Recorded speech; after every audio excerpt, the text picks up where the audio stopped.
श्री गणेशाय नमः। हर हर महादेव। जय भोलेनाथ। आप सभी भक्तों का स्वागत है। आज हम सुनेंगे शिव महापुराण का 5वां अध्याय।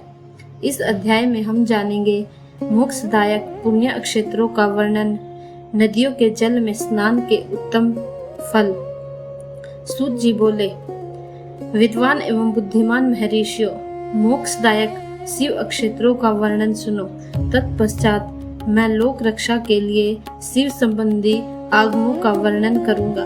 पर्वत, वन और काननों सहित इस पृथ्वी का विस्तार 50 करोड़ योजन है।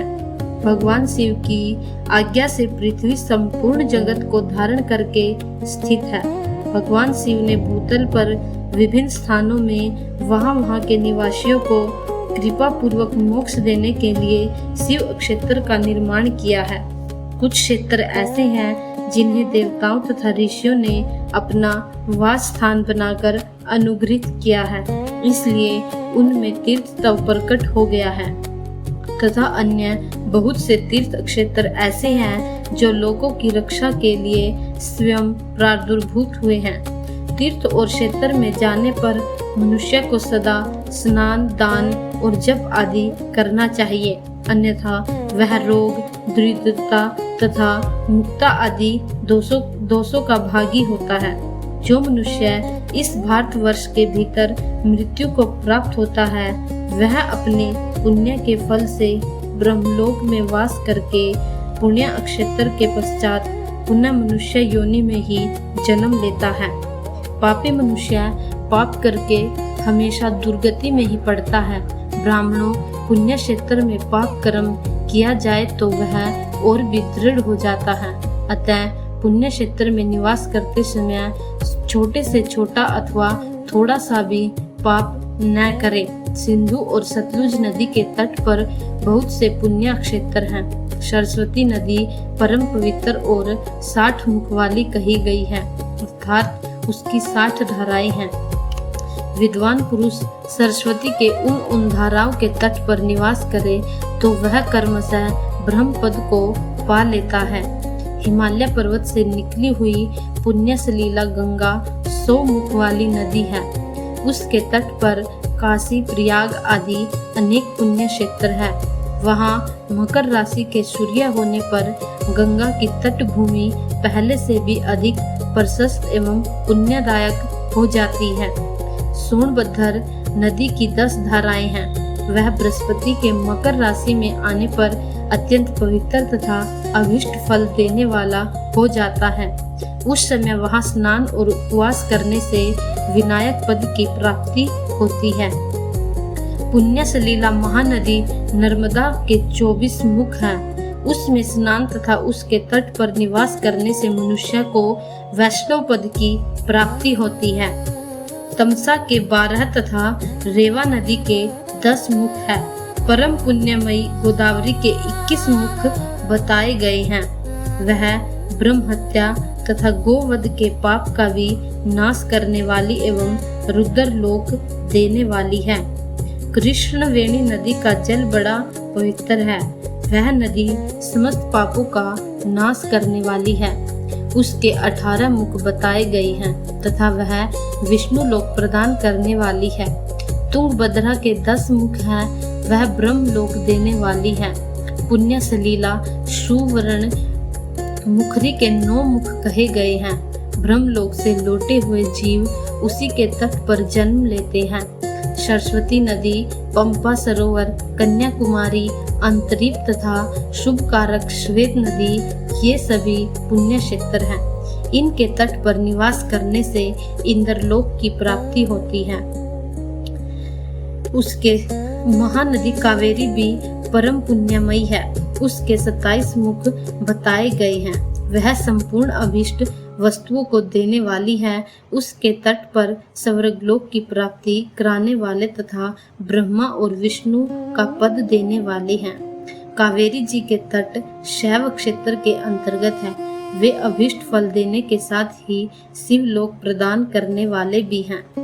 नैमिषारण्य तथा बद्रिकाश्रम में सूर्य और बृहस्पति के मेष राशि में आने पर यदि स्नान करे तो उस समय वहां किए हुए स्नान पूजन आदि को ब्रह्मलोक की प्राप्ति कराने वाला जानना चाहिए। सिंह और कर्क राशि में सूर्य की संक्रांति होने पर सिंधु नदी में किया हुआ स्नान तथा केदार तीर्थ के जल का पान एवं स्नान ज्ञानदायक माना गया है। जब बृहस्पति सिंह राशि में स्थित हो उस समय सिंह की संक्रांति से युक्त भाद्रपद मास में यदि गोदावरी के जल में स्नान किया जाए तो वह शिवलोक की प्राप्ति कराने वाला होता है। ऐसा पूर्व काल में स्वयं भगवान शिव ने कहा था। जब सूर्य और बृहस्पति कन्या राशि में स्थित हो तब यमुना और सोनभद्र में स्नान करें। वह स्नान धर्मराज तथा गणेश जी के लोक में महान भोग प्रदान कराने वाला होता है। यह महर्षियों की मान्यता है कि जब सूर्य और बृहस्पति तुला राशि में स्थित हो उस समय कावेरी नदी में स्नान करें। वह स्नान भगवान विष्णु के वचन की महिमा से संपूर्ण अभीष्ट वस्तु को देने वाला माना गया है। जब सूर्य और बृहस्पति वृश्चिक राशि पर आ जाएं, तब मार्गशीर्ष के महीने में नर्मदा में स्नान करने से विष्णु लोक की प्राप्ति हो सकती है।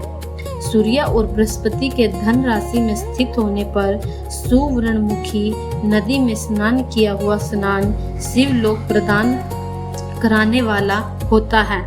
जैसा कि ब्रह्मा जी का वचन है, जब सूर्य और बृहस्पति मकर राशि में स्थित हो उस समय माघ मास में गंगा जी के जल में स्नान करना चाहिए।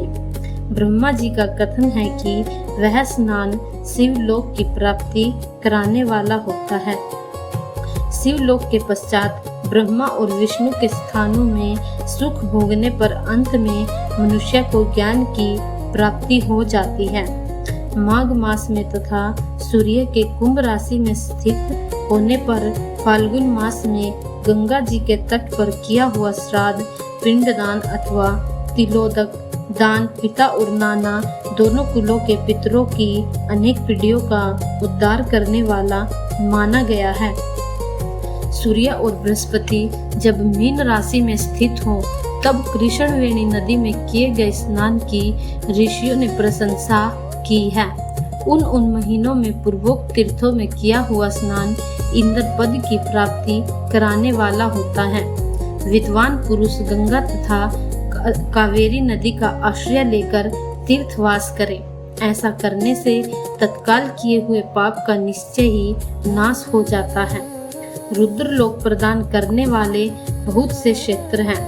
ताम्रपर्णी और वेगवती नदी, ये दोनों नदियां ब्रह्मलोक की प्राप्ति रूप फल देने वाली हैं। इन दोनों के तट पर कितने ही समृद्धदायक क्षेत्र हैं। इन दोनों के मध्य में बहुत से पुण्यप्रद क्षेत्र हैं। वहां निवास करने वाला विद्वान पुरुष वैसे फल का भागी होता है। सदाचार, उत्तम वृत्ति तथा सद्भावना के साथ मन में दया भाव रखते हुए विद्वान पुरुष को तीर्थ में निवास करना चाहिए, अन्यथा उसका फल नहीं मिलता। पुण्य क्षेत्र में किया हुआ थोड़ा सा भी पुण्य अनेक प्रकार से वृद्धि को प्राप्त होता है तथा वहाँ किया हुआ छोटा सा पाप भी महान हो जाता है। यदि पुण्य क्षेत्र में रहकर ही जीवन बिताने का निश्चय हो तो उस पुण्य संकल्प से उसका पहले का सारा पाप तत्काल नष्ट हो जाएगा, क्योंकि पुण्य को ऐश्वर्यदायक कहा गया है। ब्राह्मणों, तीर्थवास जनित पुण्य कायिक, वाचिक और मानसिक सारे पापों का नाश कर देता है। तीर्थ में किया गया मानसिक पाप वज्रलेप हो जाता है। वह कई कल्पों तक पीछा नहीं छोड़ता।